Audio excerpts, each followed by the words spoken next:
Hey everyone, so this will be part 2 of creating the music player interface. So in part 1, we learned how to make the first screen here, and now in part 2, we'll learn how to make the second screen, and we'll use auto layout to make this part down here. So I'd recommend doing the first part first, and then we'll just be adding on today for the second part. So I will link the Figma file again down below for part 2, and then I will link part 1 of the video as well. So the first thing you want to do is hit R, click your screen, fill it with black, round those corners to 20 so they match the corners of the frame, drag that in, and stretch it out.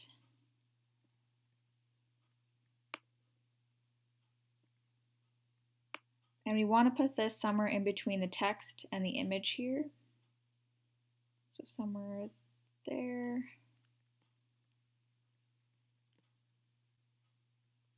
Now, go to the fill section and we want a little bit of transparency. So I'm going to put 95 and then you'll be able to see through just a little bit.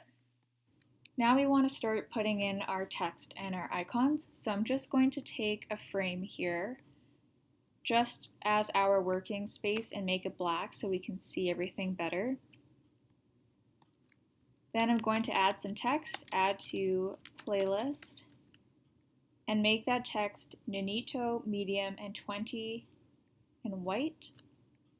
Next we can grab our icon, drag it in, and you see how this icon's kind of a weird shape. It's a little bit tricky to line it up properly with the text, so what you can do is you can select these both and click this button here, Align Vertical Centers, and what that does is it takes the center of the icon and the center of the text and lines it up. So now that we have that, we can hit Shift A, and now an auto layout has been created. So the point of auto layout is that it keeps the spacing consistent. So if you ever need to add things, remove things, edit things, you don't have to play around with the pixels manually. Auto layout does it automatically. So here let's add a spacing of 16. And then at the top we'll go spacing of 4, and at the side we'll go spacing of 4 also. You can also do this right here.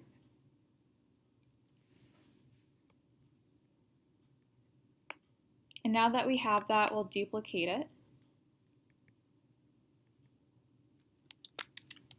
And move on to our next row. So that one's share. And we will take the share icon. So this share icon is pretty large. If you try to put it in this auto layout frame, it won't go. So you can hit Shift, hold it down, and then drag to change the size, but proportionally, because if you don't hold down Shift, then it'll be like this.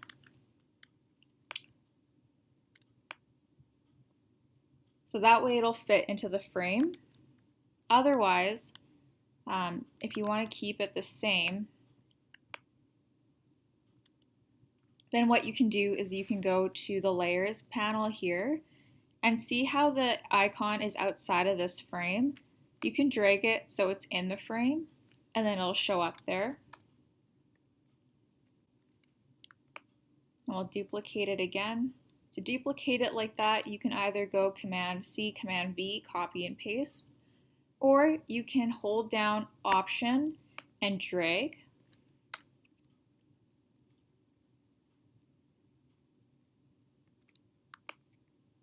So the next one will be download.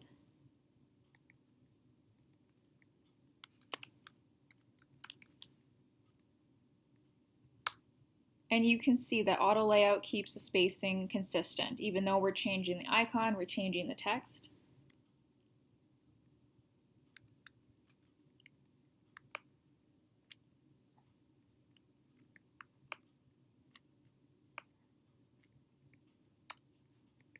And this one will be show album.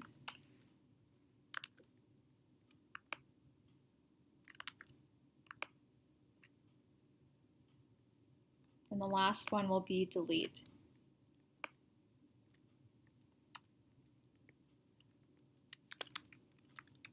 And we don't want people to accidentally click delete. So this is set to 60% here to make it a little bit lighter. And we'll do the same for the text. So now you have 5 frames of auto layouts, each one containing a piece of text and the icon. So now what we'll do is we'll select the whole thing, hit Shift A again, so now this entire thing is in a frame, and there's still the 5 frames within it. So we can do the same thing here now. We got auto layout within an auto layout. So let's go 20 in between. And let's do 8 for the horizontal padding and 8 for the vertical padding. Let's drag this in here.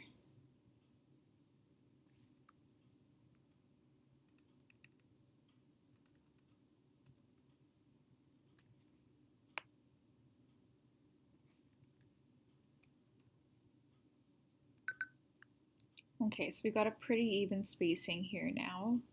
Still following the 4 pixel rule, so multiples of 4, 32, 20, and this one's just over. So that's it. And now if you ever need to add something here, like let's say instead of download, there's something else that we want to add, you can plop it in anywhere in between here, and auto layout will keep the spacing consistent in between it. So that's it, we're done. If you have any questions, you can leave it in the comments below. I will leave a Figma link in the description with the template, image, icons. And make sure to do part 1 so that you can move on to part 2. And feel free to pause, rewind, make this interface with me. And also check out my Instagram if you want to keep up to date on these tutorials. And other than that, thanks for watching, and I'll see you next week.